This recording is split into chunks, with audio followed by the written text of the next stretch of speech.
Please stand for the Pledge of Allegiance. Pledge allegiance to the flag of the United States of America and to the republic for which it stands, one nation, under God, indivisible, with liberty and justice for all.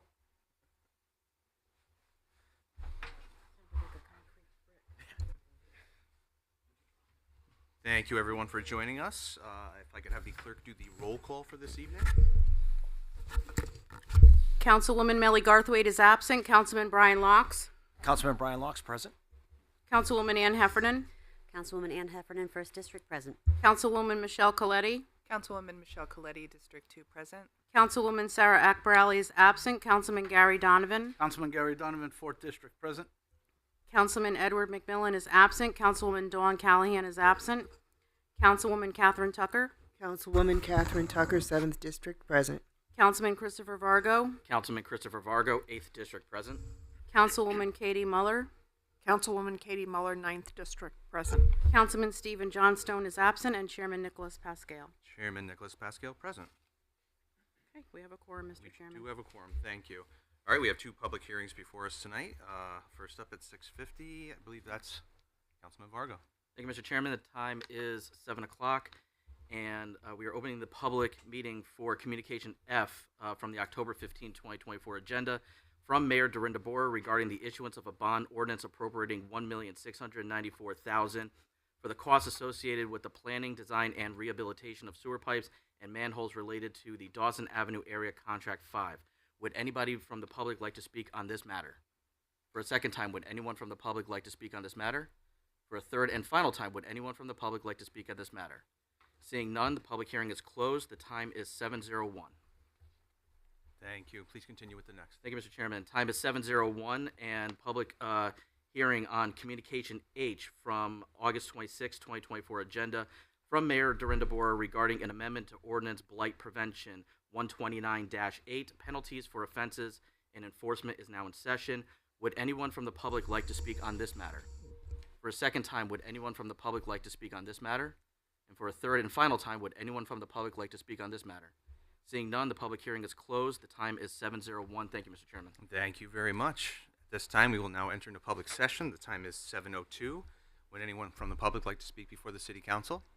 For the second time, would anyone from the public like to speak before the City Council? And for the third and final time, would anyone?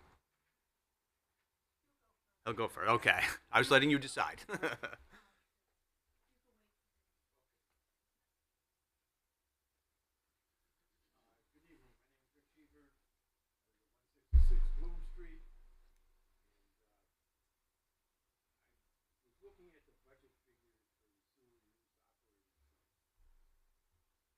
Paying $45,000 for gas heat, $1,022,000 for electricity and heating oil of over $1,091,000. That's cool. That's almost $2,058,000. What my question is we have the opportunity to get solar. You have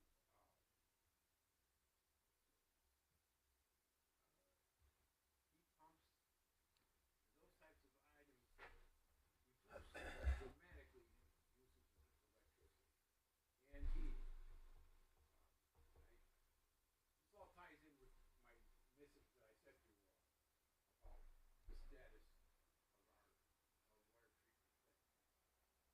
It all ties together because if the incinerator is operating 55 feet, we don't have additional costs to truck processed material out of our city. If the incinerator is working, the waste reduces to ash and there's nothing to transport. If you don't process raw sewage correctly, there's water in that material when it's processed. Once it's processed, it's called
Thank you. Ms. Eisen, yep.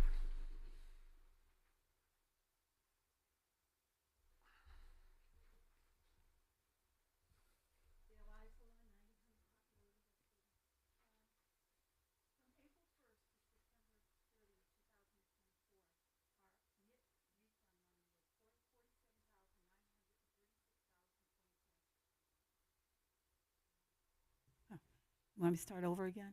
No, please? Okay. My name is Dale Eisel at 90 Honeypot Road. From April 1st to September 30th, 2024, our NIP refund money was $47,936.20. And I was just wondering if there was anything that we know where this money's going to go. I know they have other things from the previous time. I was just wondering where this money was going. That's it. Thank you. Would anyone else like to speak before the city council for the second time? Would anyone like to speak before the city council? Mr. Brown?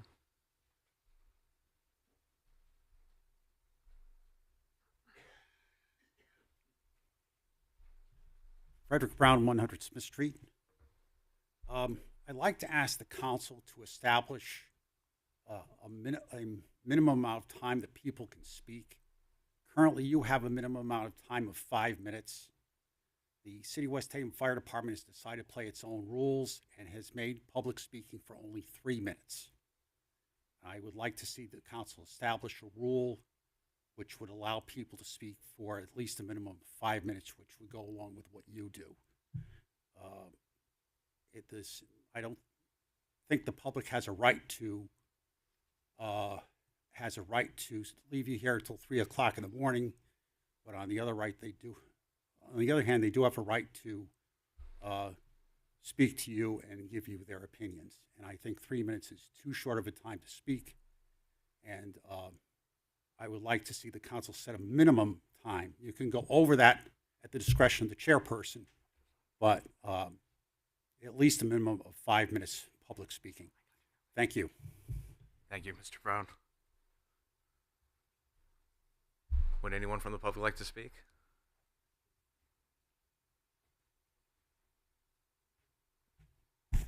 Good evening, Paul Froslow, 19 Bloom Street. Fred, I agree. 3 minutes is not enough. Sometimes 5 minutes is, sometimes 5 minutes not. As long as people stay on a subject matter that pertains to the residents of West Haven, I'm in favor of it. Just real quick, we had some great publicity in regards of the conference center, and a lot of people know that I was against a brewery going there. I wasn't against a brewery, just a location of brewery. I'm happy to hear about the restaurant vision that is going to be a taking over there at the conference center. I think it's going to be a great compliment to our city, hopefully draw people off the highway to spend money in West Haven. Now let's go down to Beach Street, where a few of us live down off on Bloom Street. I think with the Debonair project, I was hoping to, maybe mixed use instead of 30 plus condos, but it's a plus. And I also, with the Chicks property being developed, I would love to see the city do something with Morris Park. Gary and I played ball there. I believe Nick attempted to play ball there. But the baseball fields down there, Little League's not like it was. We don't have as many teams playing. I think we only have 2 teams. I would love to see the city build a state-of-the-art Little League field, 1 state-of-the-art girls softball field, and 1 state-of-the-art adult softball field, and then develop the parcel down near Beach Street. You guys drive through there. We got bleachers sitting in the swamp. It's nothing good going on down there. Unfortunately, West Haven can't take care of the property that we have. But I think if we could work something out with Beach Street and then eventually do something with the Galley property, I think that will be a draw for people to come off the highway and spend some dollars that we need in West Haven. But really, we should think, we got a lot of positives going, but we really need to think what we're going to do with Morris Park.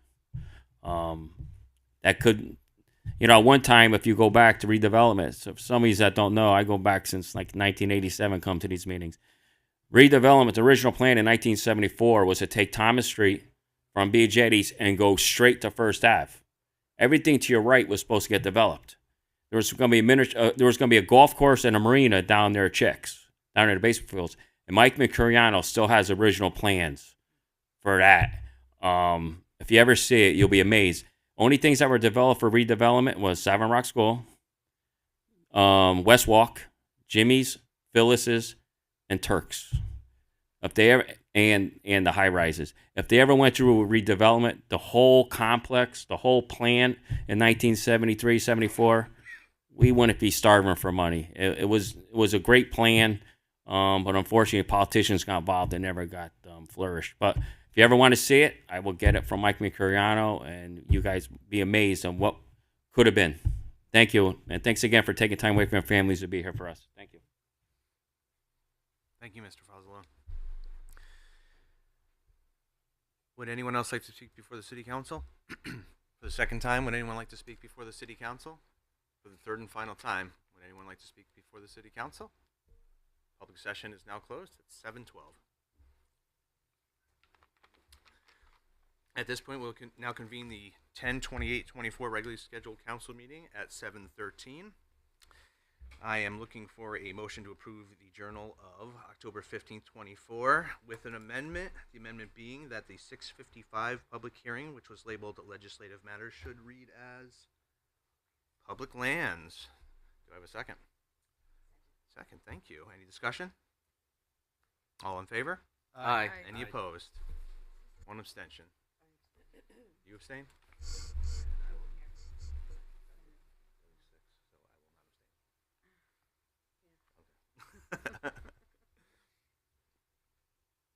What's up? All right. When you are ready, Council Clerk, will you please hand out the communications for this evening? We have before us Communication A from the tax collector regarding overpayment refunds for October 2024, which will be filed with tonight's minutes. Communication B from Chief Joseph Perner regarding animal shelter donations being assigned to the Finance Committee, Acting Chairman Vargo. Communication C from Mayor Dorinda Borer regarding the authorization to enter into a contract with the Department of Economic and Community Development, DECD, for the acceptance of a Community Investment Fund, CIF, grant in the amount of $250,000 for the planning and pre-development of activities of the downtown area, being assigned to the Finance Committee, Acting Chairman Vargo. Communication D for Mayor Dorinda Borer regarding the authorization to enter into a contract with the Department of Economic and Community Development, DECD, for the acceptance of a $900,000 Community Development Urban Act grant for the renovations and site improvements at the Savin Rock Conference Center, being assigned to the Finance Committee, Acting Chairman Vargo. Communication E from Mayor Dorinda Borer regarding the authorization to enter into a contract with the Department of Economic and Community Development, DECD, for the acceptance of an Urban Act grant in the amount of $600,000 for the boardwalk improvements and renovations, being assigned to the Finance Department, Acting Chairman Vargo. Communication F from Mayor Dorinda Borer regarding the authorization to enter into a contract with the Department of Energy and Environmental Protection, DEEP, for the acceptance of an Urban Act grant in the amount of $850,000 for coastal resiliency projects, being assigned to the Finance Department, Acting Chairman Vargo. And Communication G from Michael Gormany, Finance Director, regarding a bid waiver for an amendment to the third-party claim administrative services contract with PMA Management Corporation for the period from July 1st, 2024 through June 30th, 2025, being assigned to the Finance Committee, Acting Chairman Vargo. And that concludes our communications for this evening, Mr. Chairman. Thank you. Let us now recess into committee meetings at, we'll call it 7:16. First up, the ever-energetic Chairman Vargo. Thank you, Mr. Chairman. Time is 7:16. Your Committee on Finance is now in session. Councilpersons present are Councilman Locks, Councilwoman Tucker, myself acting as chair. I do not believe that we have a MARB meeting update. There has not been a meeting since the mayor gave an update last meeting. Okay, thank you, Mr. Chairman. Next is the finance update from Finance Director Michael Gormany. Mr. Gormany. All right. Good evening, Council. So what you have, what we submitted from the Finance Department is an update as of September of, the end of September of 2024 as a finance update. As I always state, these numbers are as of when we did the report and can always change or fluctuate as we go on through the year. For the month of September, we did start to really look at some revenue that was received and projected. Again, we got our state motor vehicle grant, which came in higher than projected. We originally budgeted 675,000. We got about $1 million from the state of Connecticut, so that was a plus. We did start to make some of the adjustments on the revenue side. One of the areas that we're looking at our property is the property tax revenue. Again, if you remember, I talked about last fiscal year 2024, we did see a slight reduction in the motor vehicle collection rate. So that's something that we're also watching again for this fiscal year. Again, that was not just West Haven. That was something that other surrounding area towns also seen a reduction in as well. Again, there's a number of factors that go into that, including the state's new 3-year program that was implemented a while ago. Some municipalities are seeing less motor vehicles in their towns and things like that. So that would go into that would also affect the motor vehicle collection rate for the city. So from a revenue standpoint, from taxes, that's one of the areas that we're watching for this fiscal year. Again, we really don't have a good gauge on collection rates until really January, February, when the second half of tax collections are due. But again, we're really looking at that from a revenue standpoint. Most of the other revenues we're projecting to come in as budget for the fiscal year. And then on the expense side, again, some of the areas that we started making adjustments in is looking at the first quarter of vacancies versus overtime. We did start to really look at that within different city departments, and these reports will basically adjust as we keep going throughout the year on monitoring overtime versus vacancies. Again, one of our initiatives is to hire for vacant positions within the city, but again, it's no secret a lot of municipalities are having a hard time hiring, depending on the vacancy, and if you need certain qualifications and things like that. The Allentown Fire Department, last fiscal year they ran a $1.2 million surplus. We are working with them. We don't see any irregular expenditures or revenues with Allentown Fire Department for this fiscal year. It's a little early to gauge if they're going to have like a surplus like last fiscal year, but we're certainly not seeing any deficits or anything like that as we continue to work with Allentown Fire Department. The WPCA is one of the areas that the finance department is working closely with. I can appreciate this gentleman's comments on the WPCA. That's really one area I think the mayor has really started to look at and see what the issues are over at WPCA. As you know, in fiscal year 24, because of different areas such as equipment, overtime, the disposal costs of hauling, we ended up transferring $990,000 over to the sewer account. So again, that's really one of the areas that I'm trying to work with. I mean, I'll be honest, I never really had to deal with the WPCA, so it's a learning experience for me as well. But we're looking at the capital side plus the operating side of the WPCA. So that's one of the areas for this year that we're really trying to focus in on and look at in finance. We've been working with them on procurement. I had a meeting today with my procurement director on WPCA and how we can help them out. Again, as I mentioned at the last meeting, we're looking at monthly meetings. My risk manager is here for another communication, but she'll tell you she's been over at WPCA. So we've been really working to look at and help out WPCA as we could. So with that, Acting Chairman Vargo, that completes my report for September. Thank you. You actually touched upon just the one item that I wanted to bring up is the overtime. We're about 90 days into this fiscal year, and some of the line items that I notice are encroaching on 100% or has exceeded 100%. So you're telling me that I shouldn't panic right now.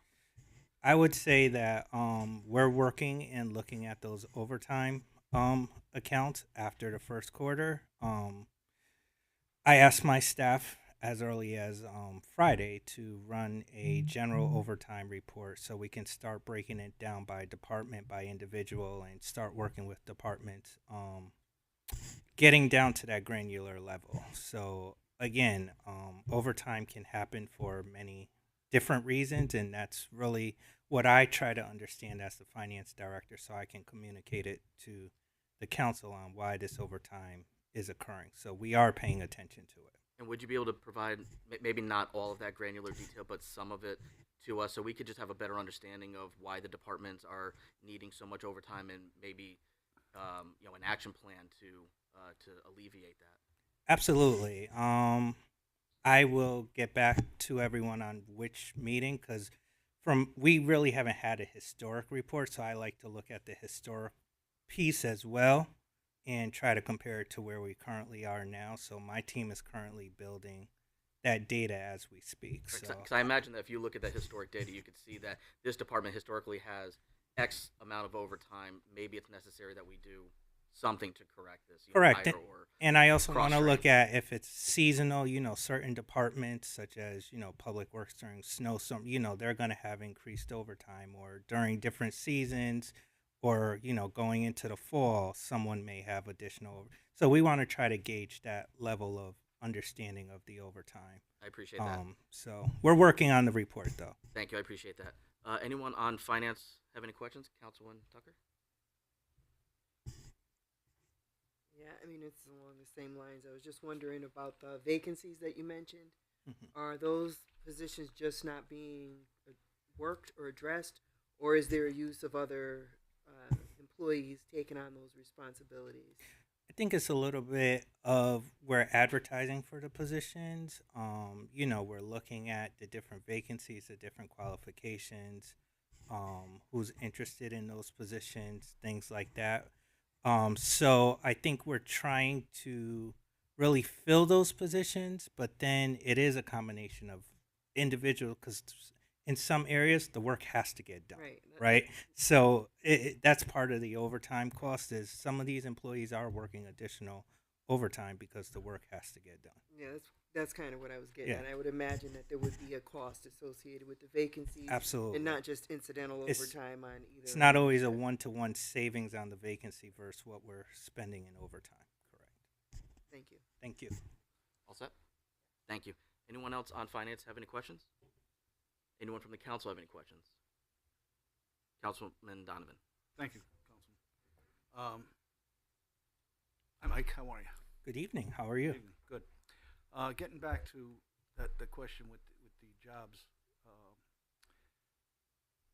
probably a two-part question. One, is it, I know we had people come and apply for the jobs, and I'm going to guess that it is because of the money that these people are not taking it, right? The pay is just not high enough for them. I think in some cases in my tenure here, I have seen some of that, yes. Okay. Are we budgeted for these jobs already? In our budget, do we have these in our budget already? I didn't. Yes. So the vacancies that we currently have are budgeted vacancies in the yes. I'm starting to get a little nervous about the next budget.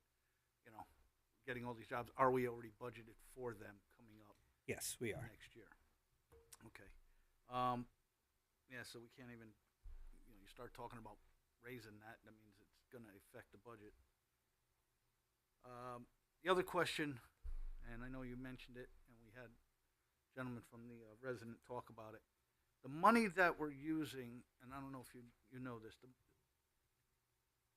the money that we're paying for the wet to be trucked out. Is that from the sewer tax that we all get charged? So when you look at the sewer budget, right, there's revenues for all the sewer charges. Yep. And then we have the expense side of the budget that offsets that. So I think the gentleman mentioned it. I had to learn that it was just worded incorrectly, but the heating oil line in the sewer budget is actually deals with the hauling and disposal as well of all the waste. So part of that $1 million is the hauling piece. Yeah. But yeah, so all those revenues offset that the expense side of the budget, all the charges. All right. Thank you. Thank you, Chairman. Thank you, Councilman Donovan. Chairman Pascal. Thank you, Chairman. Mr. Gormy, how are you?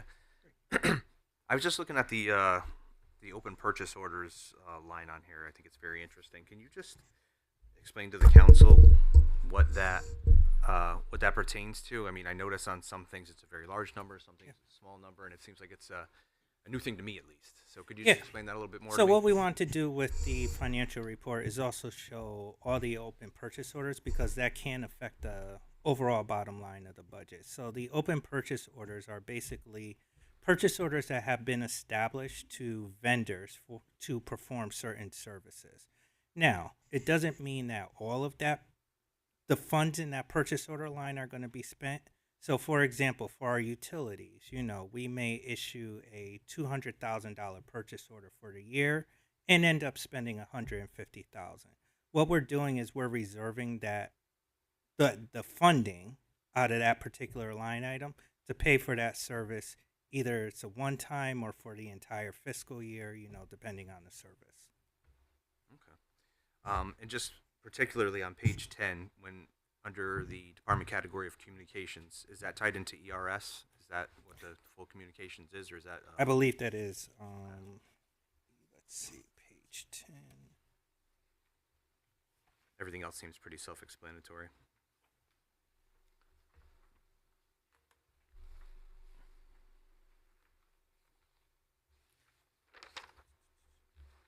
Which page 10 are you referring to? I have a couple of reports, so. The first one you come up from the front on the general fund monthly, ending in 24, September 24, page 10, about fifth one down, communications.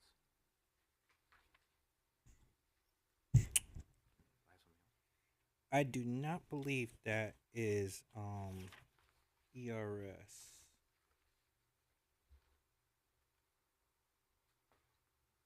Yeah, ERS is listed on page 11 as emergency report systems. Okay.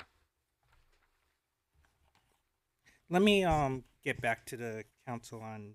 I wonder if that name was just incorrectly put there on the thing, Yeah, but I'll let you know which department. I've seen ERS as communications before, Yeah. so I thought maybe that tied in somehow, but it is a low dollar amount, but there's a big PO that's outstanding for it, so I just wanted to see what that was. Yep.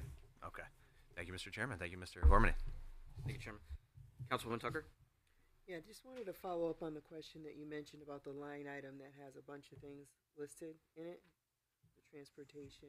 The WPCA one, yep. Yeah, the cake, whatever. How do you know which one is which? How do you know what's rolled up in there if it's not listed in the?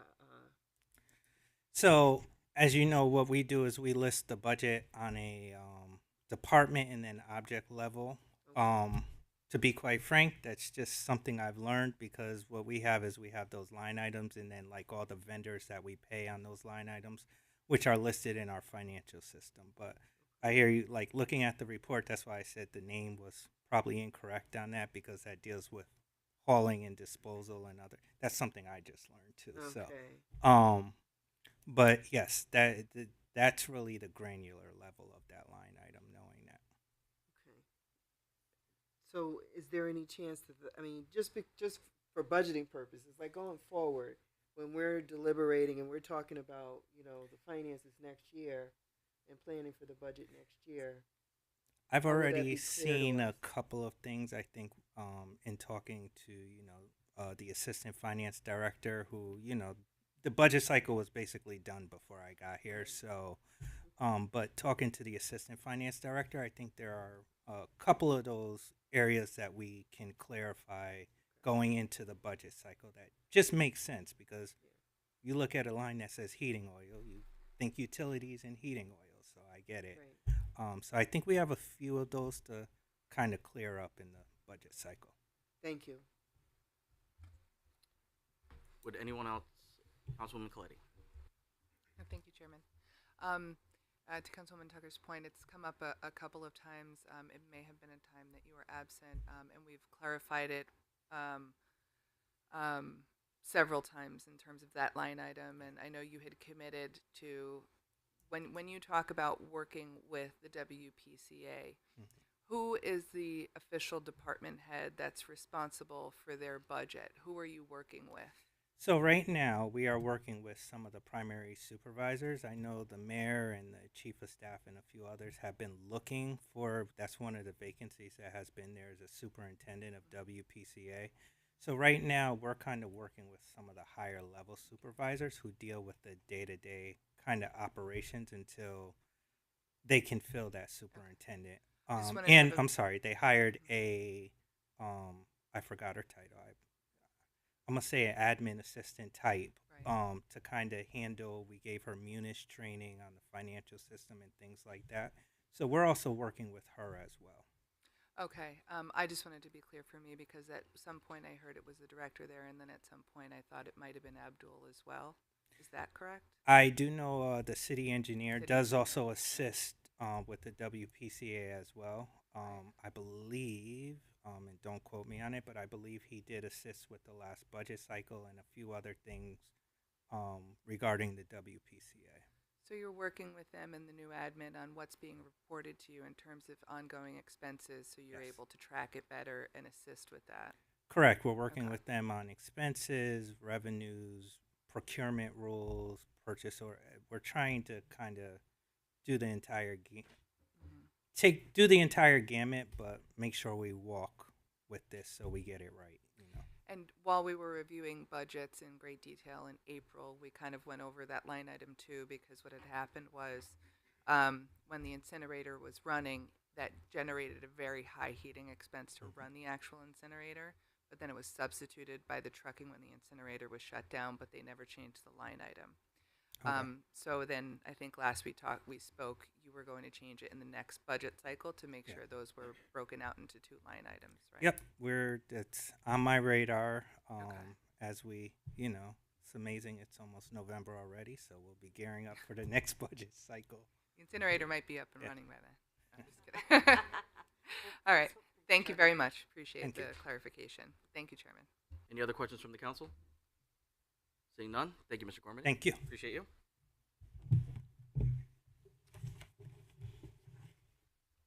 Okay, next up is Communication B from Chief Joseph Perno regarding animal shelter donations, and I'm looking for a motion to approve. Do I have a second? Second. Thank you. Any discussion? Seeing none, all in favor? Aye. Any opposed? Abstentions? Motion carries. Communication C from Mayor Dorinda Boer regarding the authorization to enter into a contract with the Department of Economic and Community Development, DECD, for the acceptance of a Community Investment Fund, CIF, grant in the amount of $250,000 for the planning and pre-development activities of downtown area. I am looking for a motion to approve. Motion. Do I have a second? Any discussion? All in favor? Aye. Any opposed? Any abstentions? Motion carries. Communication D from Mayor Dorinda Boer regarding the authorization to enter into a contract with the Department of Economic Community Development for the acceptance of a $900,000 Community Development Urban Act grant for the renovations and site improvements at the Savin Rock Conference Center. Looking for a motion to approve. Motion. Any? Do I have a second? Any discussion? All in favor? Any opposed? Abstentions? Motion carries. Communication E from Mayor Dorinda Boer regarding the authorization to enter into a contract with the Department of Economic Community Development for the acceptance of an Urban Act grant in the amount of $600,000 for boardwalk improvements and renovations. I'm looking for a motion to approve. Motion. Do I have a second? Any discussion? All in favor? Any opposed? Abstentions? Motion carries.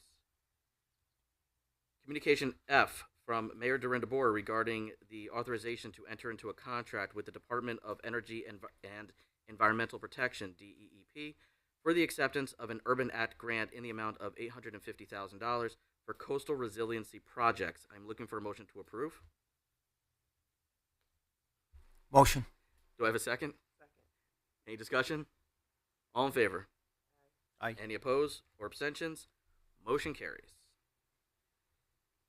Communication G from Michael Gormany, Finance Director, regarding a bid waiver for an amendment to the third-party claim administrative services contract with PMA Management Corp. For the period of July 1, 2024 through June 30, 2025. May I have a motion to approve? Motion. Do I have a second? Thank you. And Mr. Gormany, if you don't mind, please. All right, thank you. What you have before you is a bid waiver for PMA Group. PMA Group is our third-party administrator that assists the city with workers' compensation claims and our risk management program. So with me, I have our new risk manager and workers' compensation coordinator. I'm gonna ask her in a few minutes to just kind of say a few things about PMA. But the reason you have a bid waiver before you is I looked at the files that we had previously, and we could not find a signed contract by PMA within our files. So we looked at a few different areas. We worked with the vendor. Now, PMA had provided the services. We've had PMA since 2011, which went through the procurement process throughout those periods. But we could not find the last procurement process nor a bid waiver related to our third-party risk management and workers' compensation services. So what I'm asking the council for is I like to have a formal contract in place. So what we're asking for is a bid waiver for this fiscal year only. And Miss Holgerson has already been working with our procurement director on preparing the RFP that would be effective for July 1st of 2025. The reason we made it effective July 1st of 2025 is Ms. Holgren's going to touch on some of the programs that they're assisting us with this year, which are very vital to the city, and we don't want to disrupt that, especially since we're almost going into November. We don't want to go through the whole process of, going through an RFP, doing interviews. This is not a straightforward service. You want to make sure you choose the type of workers' compensation third party that can assist the city with the type of claims that we have and also mesh with the type of risk management programs that we're trying to put in place for the city of West Haven. So we didn't want to disrupt that mid-year, which is the reason that we're asking for the bid waiver just for this year only. But again, Ms. Holgerson is working on the RFP. They sat on it today. Mr. Dorsey, who works also with PMA, will be reviewing it as well. And we want to get it out early because, again, there's a lot of thought and effort that needs to go into choosing a third-party administrator for both risk management and workers' comp. So the letter kind of outlines some of the services, but I like to bring her up to speak a little bit about them. Good evening, everyone. Good My evening. name is Mrs. Holgerson, and I'm the risk manager for the City of West Haven. I just started 26th of August, so it's all a pleasure, very pleasure meeting all of you. But just to continue what Mr. Gormany had said is that PMA has been with us since probably 2011, and one of the things that is close to, and dear to my heart is to ensure that we carry on with them. They handle our claims handling activities, such as our workers' compensation and other property casualty claims. Additionally, they do case management. They also do what's called safety regulatory risk control, like OSHA, Occupational Safety and Health Administration, to ensure that we meet with those requirements. This year, we're planning on doing OSHA training and compliance requirements, written safety policies in an employee safety manual that we've already put out, and practices. Also, reviewing medical and very complex bill reviews. And this is really crucial to us moving forward because it helps the city to continue to implement a safety culture awareness. It also helps us to have employee safety awareness.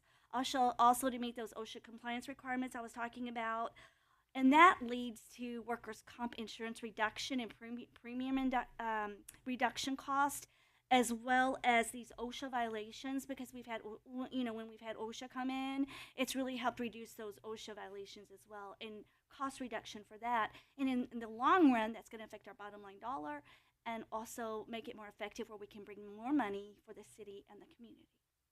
Thank you. Welcome to West Haven. Oh, thank you so Thank much. you. All right, thank you. So again, it's the bid waiver for this fiscal year is what we're asking for.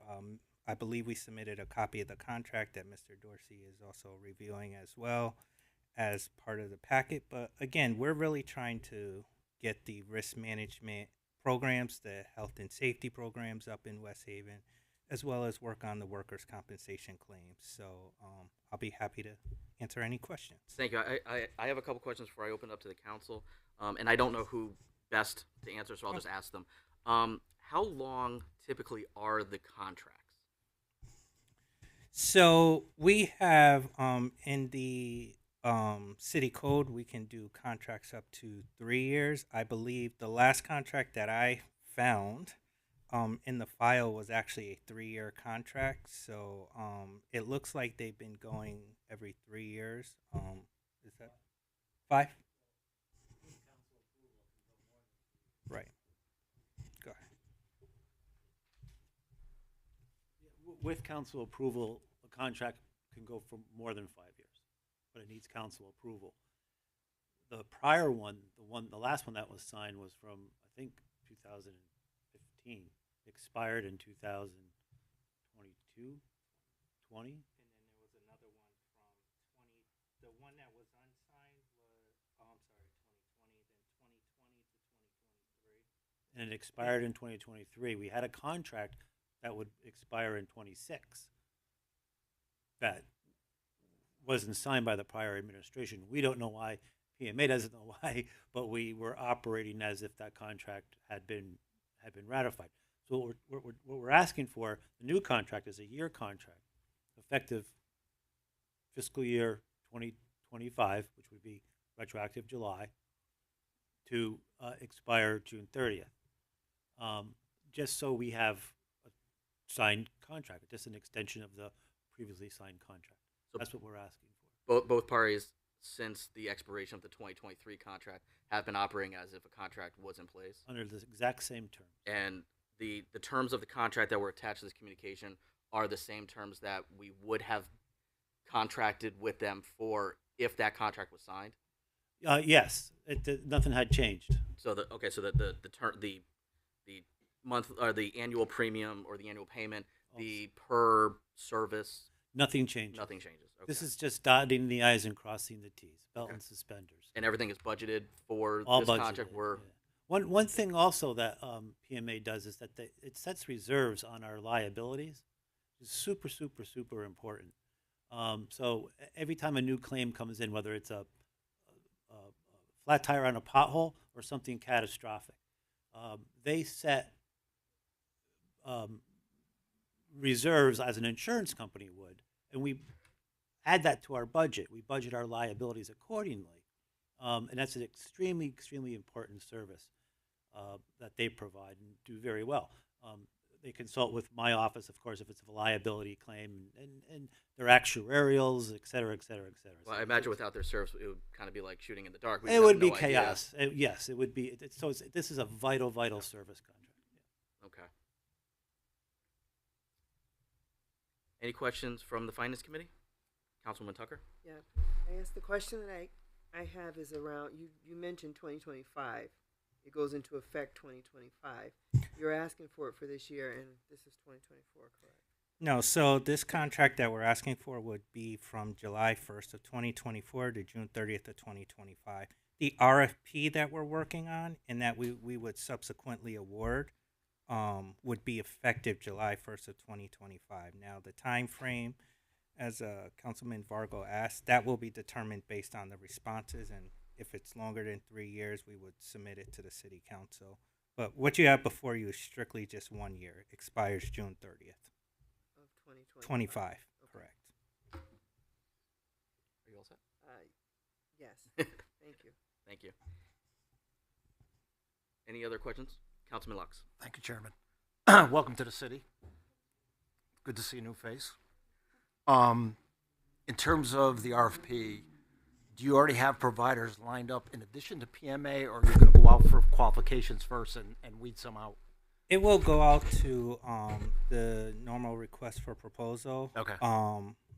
We've talked about reaching out to other third parties to, to have open competition. I mean, we don't know what's out there until we know what's out there, Sure. right? So, we like working with PMA, but we Yeah. also want to have an open and transparent process Yeah. as we do this as well. So, Yeah, but if you haven't gone out to 2011, they've been here since 2011, Yeah. I believe. Yep. They've done a few RFPs. I don't know what those responses yeah, no were. worries. But I mean, yeah, you should but- go out and benchmark the Exactly. market to see who's out there and who's doing Yep. what. So we've written it, we've reviewed it Yep. as early as today, and Okay. we hope to have it out in the next couple of weeks. Yeah, I'm thinking since 2011 and it's 2024. I mean, I'm probably a 20% reduction. That's what I think. Yeah. No pressure. That's a joke. Now, just so you know, there are really only coming from New Haven. There are really only a few companies out there that can really handle the volume of cities our sizes, and Bridgeport, New Haven, Hartford, West Haven, because the claims are complex, as Mr. Dorsey mentioned. So, we'll work on the responses, but from my experience, there's really only a few folks, including PMA, out there in Connecticut that can. And this is just Brian Locke speaking. Yep. I would not go out and offer a multi-year contract out of the box. I just wouldn't do something like that. Duly noted. Yep. Offering a 3 to 5 year contract to somebody after you get your pricing back, I mean, there's leverage there. So I would Right. consider that. And listen, I welcome the change. It's fantastic that you're actually going out and having somebody else look at this. It sounds like it was an evergreen. Sounds like it rolled every year. And there is money to be saved. So it's fantastic. Thank you very much. Thank you. All set, Councilman? Yep. Thank you. Councilwoman Tucker? Yep. So this is for all city employees, correct?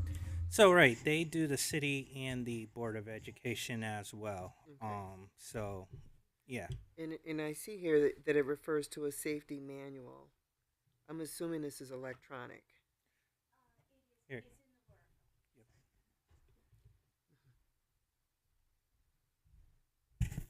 Yes, it is electronic. Okay. And I'm currently working through that. I'm getting all the feedback. I've already let the mayor review it, all the union president review it.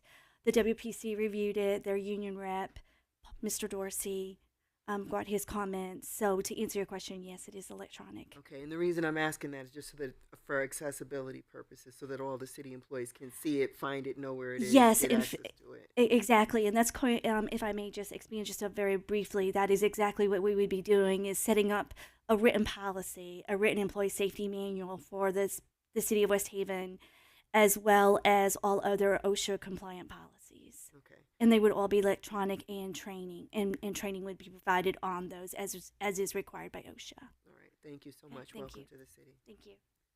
I think my last question is, I understand what's happening here and appreciate it, and I think that this is something that we need to do to get us through the next year. But just to justify a bid waiver, I have one more question, and it's a double negative. You didn't find any reason why the city did not sign it, correct? What I mean by that is you don't know why they didn't sign it, but you didn't find a reason for them not to sign it. In reviewing all the contract terms in previous areas, no. Okay. We have no idea why. Okay, thank you. Any other questions? Mr. Chairman. Hello again, Michael. I think I'd be remiss in not asking this question, because this is a few times now that we've had a contract come before us that didn't have a signature on it. And I'm not going to make you speculate as to why that is when you worked for a different team at the time before you even walked in the door. But I am going to ask you, what do you have in place? What checks and balances so that this doesn't happen where this council puts something forward and it's not getting signed and we think it is? Absolutely. So, Mr. Dorsey and I have talked about this at length because, as you mentioned, this is not the first time that it's happened. So, I've been working with the city procurement director, who was also new. You know, she came in around the time that I came in, which also was great because it gave a fresh set of eyes on our processes and procedures. As we continue to do bids or RFPs or RFQs that lead into RFPs, we check with Mr. Dorsey's office on what are the terms and conditions that need to be outlined within that RFP. Does the vendor have a template? Do we use our own template for a contract? So we've kind of been going through that process as we've expanded more and done more RFPs and bids. From our standpoint, especially since we're new, because to be quite frank, I come from a place where I need a formal contract to do a lot of the services and things that we have in place. So we've been working closer with Mr. Dorsey and his office to get these contracts established. To kind of give you a sense, I'm also looking at DocuSign as well. That's something that we don't have, in the city that I'm looking at, working with the IT team, and I'll be working with a few others to, try to streamline some of this process as well. So we're trying to work more on formalizing a lot of these contracts and city services. Thank you. I appreciate that. Mr. Chairman, thank you. Thank you, Chairman. Councilman Lux? Yeah, just to build on that, I would imagine you're not placing purchase orders without a fully executed contract in place. I would imagine you're not placing purchase orders until a fully executed contract is in place. Oh, yes, absolutely. So Okay. We've instituted this. We had it back when I was an assistant back in the 90s. Yeah. All of our contracts had what we called a page 9, and it was just a cover page. Yep. That mayor at the time, also named Borer, insisted on. We've brought that back. So we have that's page 9. So page 9 has to go through the department head from the department where the contract's coming from, procurement and finance. We all have to sign off. And then I have to sign off on its legality and as to form, which is required by the charter, before it even gets to the mayor. So if the mayor doesn't see all those signatures on that cover page, it's not going to get signed. Okay. So it requires the departments to work together, okay, which is fantastic. So, no contracts are going to slip through the weeds. And you're absolutely right. We have absolutely no reason why this other PMA contract was not signed. Yeah. PMA was operating under the assumption that we had a valid contract. We were operating under the assumption as well. I don't see that happening in the future because of all these checks and balances that we've put in place. That make me walk down the hallway and get a signature. Yeah. Okay. And it's the way to do it, and it's the way it's been done over the last few months. Yeah. Okay. Yeah, I'm just from a process standpoint. At the end of the day, you have a buying group that executes a PO to a supplier, Correct. And that should not happen until you have a fully executed contract in place. And then at the end of the day, that repository, or it doesn't sound like use a portal or anything, should be in a file cabinet sitting there so that anybody has questions can go after it. So I guess what I'm trying to get at is at the end of the day, somebody's got to own that process. Yeah. It can't be, hey, maybe legal's got to, hey, maybe procurement's process. Somebody's got to take ownership of that. So we also institute a process now where we have multiple electronic files. So not only do I have an electronic file of all signed copies on my computer, but we have it on my department's computer that's permanent, not my laptop. Okay? And we keep hard copies. Now, some law firms have gone paperless. I'm old school. I want a blue ink signed copy in my file in a cabinet drawer. Yeah. And we have it. We have that Yeah. And like, I don't know at the end of the day if Munis has that capability where you can have all that, that stuff attached so you can get out of the whole paper thing. Yes, so I think one of the areas Mr. Dorsey keeps the paper copy, procurement in certain circumstances has requested when questions have come up about the invoice or the payment, we've requested the electronic copy. We'll actually attach certain documentation to Munis, to the purchase order side of Munis, because Munis can be a document retention system as sort, but yeah, we have both, and when we need to, we'll attach the information to Munis as well.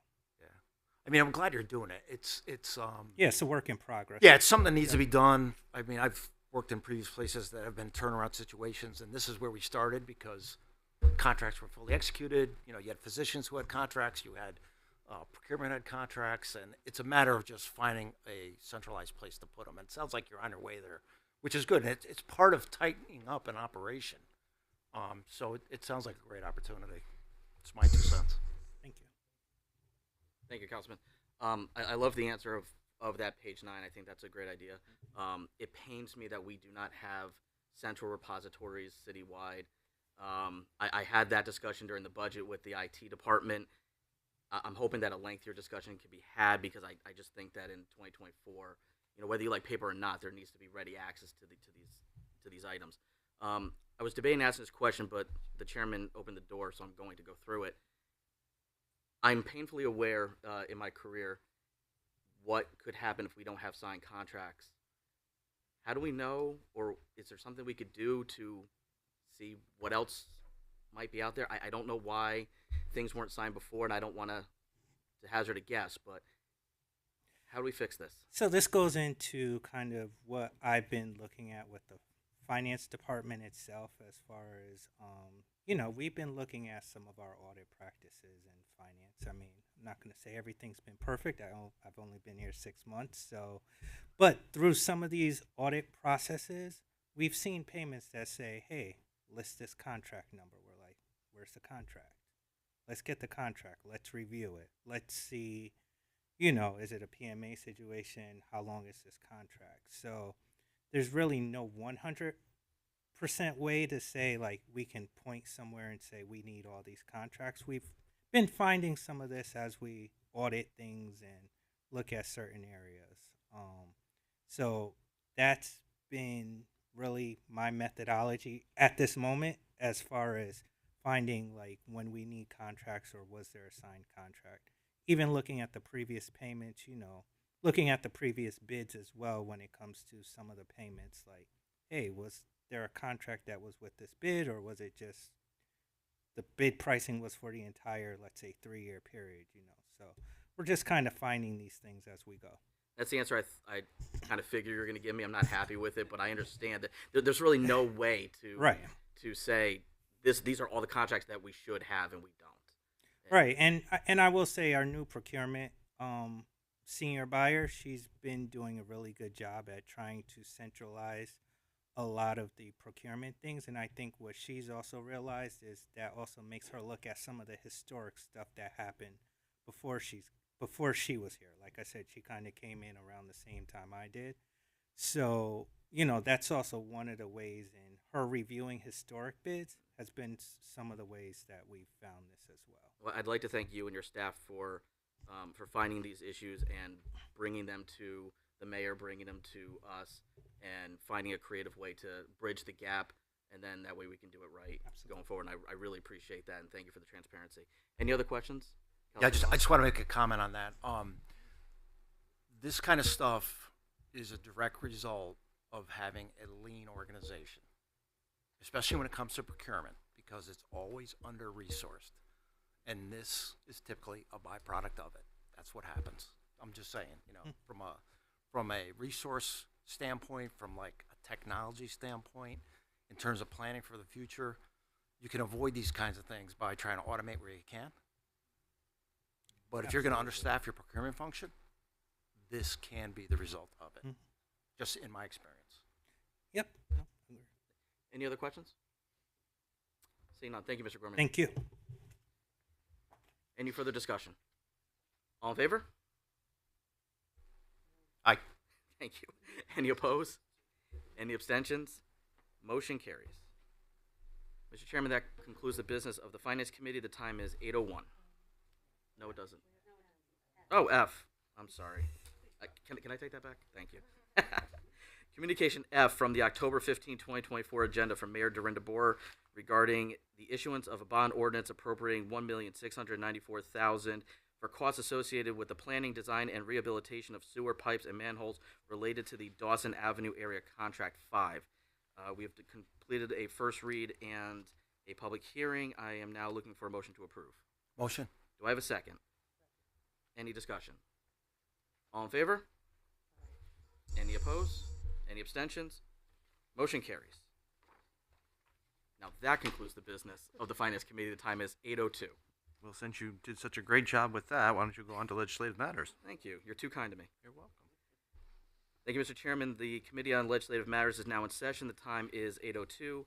Committee members present are Councilman Locks, Councilwoman Tucker, Councilwoman Coletti, and myself acting as chair. On this evening's agenda is Communication H from the August 26, 2024 agenda for Mayor Dorinda Boer regarding an amendment to Ordinance Blight Prevention 129-8, penalties for offenses and enforcement. We have held the first reading and the public hearing. I am looking for a motion to approve. Do I have a second? Second. Any further discussion? Seeing none, all in favor? Aye. Any opposed? Any abstentions? Motion carries, and that concludes the matters for legislative matters. The time is 8:03. Thank you very much. Let's move on to public lands. Chairman Donovan. Thank you, Chairman. The time is now 8:03. Your Committee on Public Lands is now in session. We have before us Councilman Locks, Councilwoman Coletti, and myself acting as chair. Talking about Communication B from October 15, 2024 agenda, Mayor Boer, regarding the proposal of the Savin Rock Conference Center property. We are holding this in committee because we still waiting on the process with P&Z and stuff, so we will be holding this in committee. Okay. And with that, time is 8:04, and your Committee on Public Lands is now closed. All right. Thank you very much. We will now reconvene to council as a whole at 8:04 itself. Moving on to unfinished business. I believe the mayor did have something for us, but she couldn't be with us tonight. She called us late to let us know that. That's correct. So unfortunately, we cannot fill those two items. We will move on to committee reports. Will the clerk read Communication A into the overpay and refunds into the record at this time? Communication A from the tax collector regarding overpayment refunds for October 2024, which will be filed with tonight's minutes. Thank you so much. And that brings us back to the Finance Committee. Thank you, Mr. Chairman. Point of order. Can the Corporation Counsel, Mr. Gormady, be excused? Oh, absolutely. Yeah. Thank you. Thank you all. Have a good night.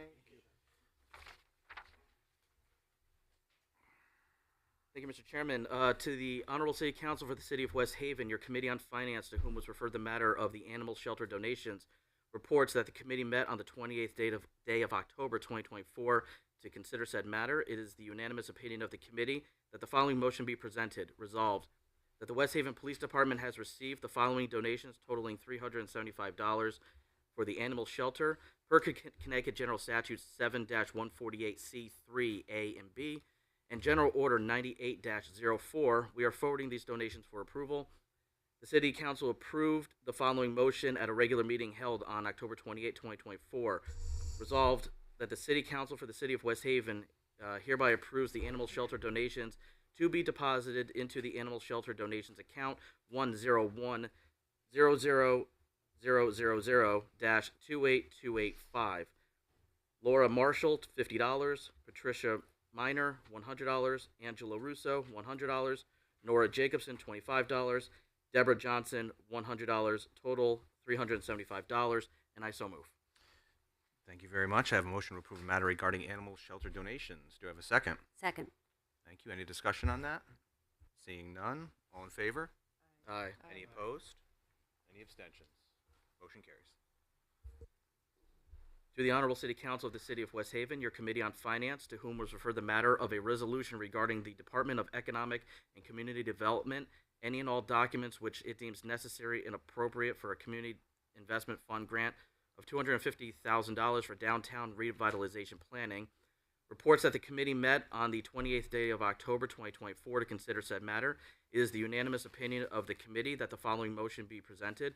Resolved that the City of West Haven may enter into a contract and deliver to the Department of Economic and Community Development any and all documents which it deems necessary and appropriate for a Community Investment Fund grant of $250,000 for downtown revitalization planning. It is further resolved that Dorinda Boer, the mayor of the City of West Haven, is authorized and directed to execute and deliver any and all documents on behalf of the City of West Haven and to do and perform all acts and things which she deems to be necessary or appropriate to carry out the terms of such documents, including but not limited to executing and delivering all agreements and documents contemplated by such documents. And I so move. Thank you. I have a motion to approve a matter regarding the authorization to enter into a contract with the DECD for the acceptance of a SIF grant in the amount of $250,000 for the downtown area. Do I have a second? Second. Thank you. Any discussion? All in favor? Aye. Any opposed? Any abstentions? Motion carries. To the Honorable City Council of the City of West Haven, your Committee on Finance, to whom was referred the matter of a resolution regarding the Department of Economic and Community Development, any and all documents which it deems necessary and appropriate related to a $900,000 Urban Act grant for Savin Rock Conference Center, site improvements and renovations. Reports that the committee met on the 28th day of October 2024 to consider said matter. It is the unanimous opinion of the committee that the following motion be presented. Resolved that the City of West Haven may enter into a contract and deliver to the Department of Economic and Community Development any and all documents which it deems necessary and appropriate relating to the $900,000 Urban Act grant for Savin Rock Conference Center site improvements and renovations. And it is further resolved that Dorinda Boer, as mayor of the City of West Haven, is authorized and directed to execute and deliver any and all documents on behalf of the City of West Haven and to do and perform all acts and things which she deems to be necessary or appropriate to carry out the terms of such documents, including but not limited to executing and delivering all agreements and documents contemplated by such documents. And I so move. Well done. I have a motion to approve a matter regarding the authorization to enter into a contract with the DECD for an acceptance of a $900,000 Community Development Urban Act grant for the Savin Rock Conference Center. Do I have a second? Second. Any discussion? Seeing none, all in favor? Aye. Any opposed? Any abstentions? Motion carries again. To the Honorable City Council of the City of West Haven, your Committee on Finance, to whom was referred the matter of a resolution regarding the Department of Economic and Community Development, any and all documents which it deems necessary and appropriate related to a $600,000 Urban Act grant for boardwalk improvements and renovations. Reports that the committee met on the 28th day of October 2024 to consider said matter. It is the unanimous opinion of the committee that the following motion be presented. Resolved that the City of West Haven may enter into a contract and deliver to the Department of Economic and Community Development any and all documents which it deems necessary and appropriate related to a $600,000 Urban Act grant for boardwalk improvements and renovations. And be it further resolved that Dorinda Boer, as mayor of the City of West Haven, is authorized and directed to execute and deliver any and all documents on behalf of the City of West Haven and to do and perform all acts and things which she deems necessary or appropriate to carry out the terms of such documents, including but not limited to executing and delivering all agreements and documents contemplated by such documents. And I so move. Thank you. I have a motion to approve a matter regarding the authorization to enter into a contract with the DECD for the acceptance of an Urban Act grant in the amount of $600,000 for the boardwalk. Do I have a second? Second. Very nice. Any discussion? All in favor? Aye. Any opposed? Any abstentions? Motion carries. To the Honorable City Council of the City of West Haven, your Committee on Finance, to whom was referred the matter of a resolution regarding the Department of Energy and Environmental Protection, any and all documents which it deems necessary and appropriate related to a $850,000 Urban Act grant for Coastal Resiliency Project. Reports that the committee met on the 28th day of October 2024 to consider said matter. It is the unanimous opinion of the committee that the following motion be presented. Resolved that the City of West Haven may enter into a contract and deliver to the Department of Energy and Environmental Protection any and all documents which it deems necessary and appropriate related to the $850,000 Urban Act grant for Coastal Resiliency Projects. Be it further resolved that Dorinda Boer, as mayor of the City of West Haven, is authorized and directed to execute and deliver any and all documents on behalf of the City of West Haven and to do and perform all acts and things which she deems to be necessary or appropriate to carry out the terms of such documents, including but not limited to executing and delivering all agreements and documents contemplated by such documents. And I so move.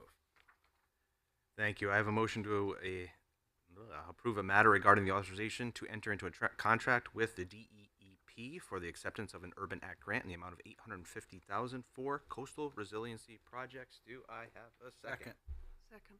Second over there. Any discussion? Seeing none. All in favor? Aye. Aye. Any opposed? Any abstentions? Motion carries. This one's longer. Oh. All right, let me settle in. Seriously. To the Honorable City Council of the City of West Haven, your Committee on Finance, to whom was referred the matter of Communication G from Michael Gormany, Finance Director. I am not going to try this name. Dalcia Holgerson, Workers' Comp Risk Manager, for a waiver of the city's purchasing requirements and competitive bidding process in connection with the PMA Management Corp contract for fiscal year 2024-2025 for third-party risk and casualty liability administrative services, parentheses TPA services. Reports that the committee met on the 28th day of October 2024 to consider said matter. It is the unanimous opinion of the committee that the following motion be presented. Whereas the City Council has received a request from Michael Gormany, Finance Director, and Dalcia Holgerson, Workers' Comp Risk Manager, for a waiver of the city's purchasing requirements and competitive bidding process in connection with the PMA Management Corp contract for fiscal year 2024-2025 for third-party risk and casualty liability administrative services. Whereas Chapter 42-15 of the West Haven Code provides that the, quote, City Council shall have the authority to waive the bidding and RFQ requirements of this chapter on all contractual services and professional services upon a determination by the Council that such waiver of bid or RFQ is in the best interest of the City of West Haven, end quote. Whereas the request submitted indicates that, one, PMA currently provides property, casualty, and excess insurance renewal services for the period beginning July 1, 2024. I think that should be. Two, PMA currently provides TPA services regarding claims, handling workers' compensation and property, casualty, and other liability claims. And three, PMA currently provides managed care case management and safety, regulatory, risk control, and OSHA training requirement services. Whereas the Finance Department was in possession of a renewal contract with PMA for the period of July 1, 2023 through June 30, 2026 that was not executed by the prior administration, nor was an RFP advertised. Whereas the services currently provided by PMA are crucial to the city. Resolved, that the waiver of all bidding and RFQ requirements of Chapter 42 of the West Haven Code in connection with services provided by PMA for fiscal year 2025 are hereby waived.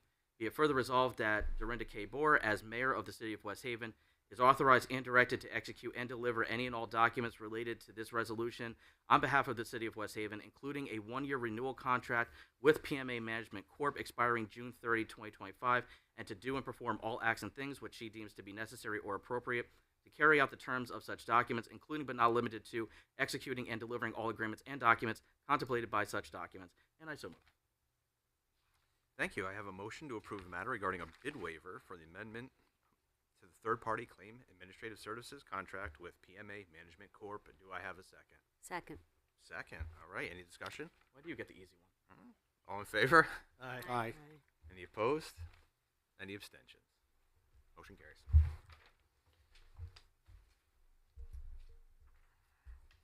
To the Honorable City Council of the City of West Haven, Communication F from the October 15, 2024 agenda from Mayor Dorinda Boer regarding the issuance of a bond ordinance appropriating $1,694,000 for the costs associated with the planning, design, and rehabilitation of sewer pipes and manholes related to the Dawson Avenue area contract 5.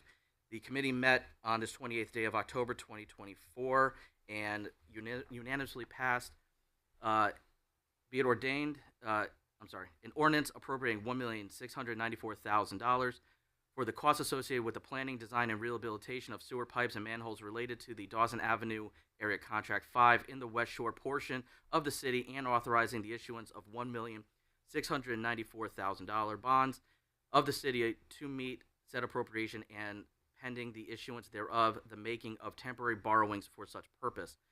Proposed bond ordinance provides for the following: appropriates costs and approves any combination of bonds, notes, and state clean water fund obligations and grants in a maximum amount of $1,694,000 plus costs of issuance to finance the planning, design, and rehabilitation of sewer pipe and manholes related to the Dawson Avenue Area Contract 5 in the West Shore portion of the city.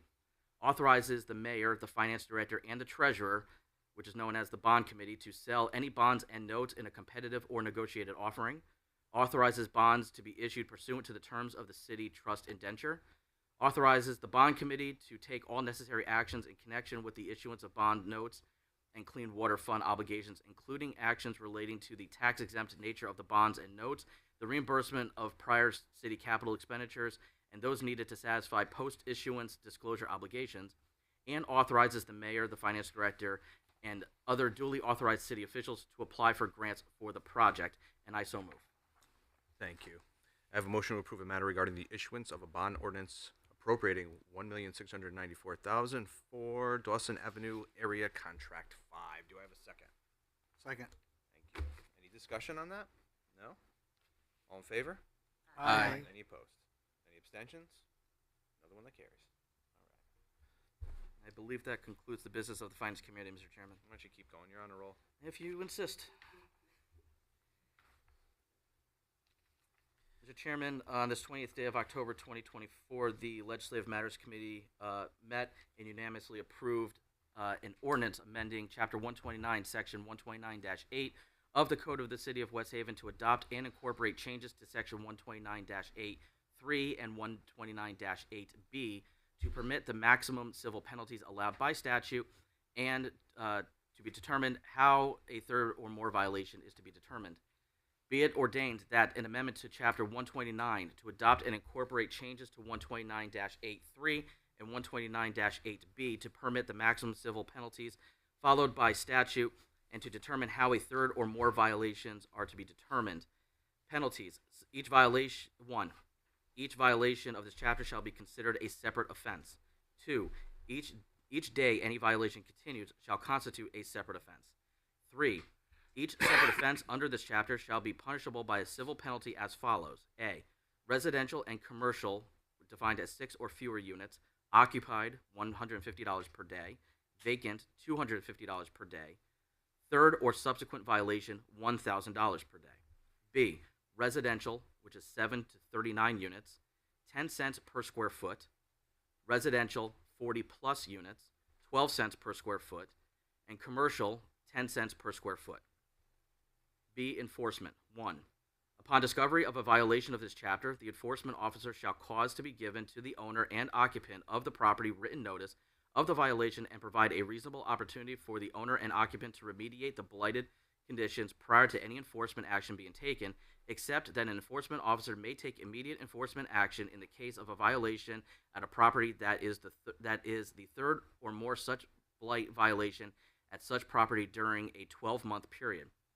For the sole purpose of determining if a violation is the third or more such violation at such property during the prior 12-month period, the term violation means a violation of any municipal blight regulation for which the municipality has issued a notice of violation, and 1. In the determination of such enforcement officer, the conditions creating such violation were previously cured, or 2. 120 days have passed from the notice of violation, and the conditions creating such violation have not been cured. A third violation may also be established where 3 or more conditions constituting such violation exist at a property simultaneously. Unless otherwise provided in this chapter, all penalties for violations of this chapter shall be enforced by citation pursuant to Chapter 128 of the Code of the City of West Haven, Enforcement of Ordinances. For purposes of appeal, the Board of Police Commissioners shall act as the Board of Appeals with respect to citations issued pursuant to this chapter. All penalties for violations shall apply to both residential and commercial blight. 2. In addition thereto, the mayor or her designee is authorized to initiate legal proceedings in Superior Court to enforce any notice, summons, or citation issued pursuant to this chapter, or to seek the immediate correction of the violations, collection of any civil penalties, and the recovery of all costs, including costs of remedial actions, authorized by the court, and a reasonable attorney's fees incurred by the City of West Haven to enforce this chapter.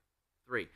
All civil penalties, court costs, costs of remedial action, and attorney's fees as ordered by the court shall constitute a lien on the subject premises, provided the owner of said premises has been notified of the violations as herein provided and was made a party to the formal proceedings, and any amounts for said fines, court costs, costs of remedial action, and attorney's fees as may be collected shall be paid to the city's general fund. 4. The following officers and agents of the city are authorized to enforce the provisions of this chapter. A. Building official and his or her designee. B. All officers of the City of West Haven Police Department. C. Zoning enforcement officers. And D. Property maintenance inspectors. And I so move. I wasn't prepared. I have a motion to approve a matter regarding an amendment to Ordinance Blight Prevention 129-8, penalties for offenses and enforcement. Do I have a second? Second. Thank you. Any discussion on that? Seeing none, all in favor? Aye. Any opposed? Any abstentions? I'm done. Okay, I don't blame you. Let's check in on public lands with Councilman Donovan. Thank you. I wish I had a speech as much as Councilman Vargo was. No, you don't. But to the Honorable City Council of the City of West Haven, your Committee on Public Lands met October 28th, 2024, in regards to Communication B from the October 15th, 2024 agenda from Mayor Dorinda Boer regarding the proposal for the Savin Rock Conference Center properly. It's being held in committee until further action is required. Thank you. Thank you. All right, on action on ordinances previously presented, we have none. Let's move on to liaison reports, and that's liaisons to boards and commissions. Anybody got anything on that? Yes, go ahead. Fire liaison are not here tonight, but it is National First Responder Day, so it's almost over, but thank you, first responder. And I don't have any new library news, so sorry. Look forward Thank to you. next time. Yes, thank you to the first responders. And, yeah. Any new business? Councilman Vargo. Thank you, Mr. Chairman. In furtherance of today being First Responder Day, I don't know if everybody saw in the news what the West Haven PD was able to accomplish with an off-duty officer finding something suspicious, entering into West Haven, followed the vehicle into Walmart's parking lot, and found several juveniles with weapons and other items. And I just want to applaud that officer's hard work and vigilance, and just extend my deepest gratitude to West Haven PD, West Haven Fire, just everybody that keeps us safe every single day. Thank you. Well said. Any other new business? What about unfinished business? We covered it already. Can we go back to it or no?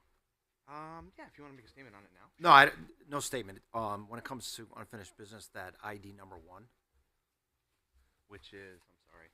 the boiler project, Yes. that was commissioned at the last meeting, so there's really no need to.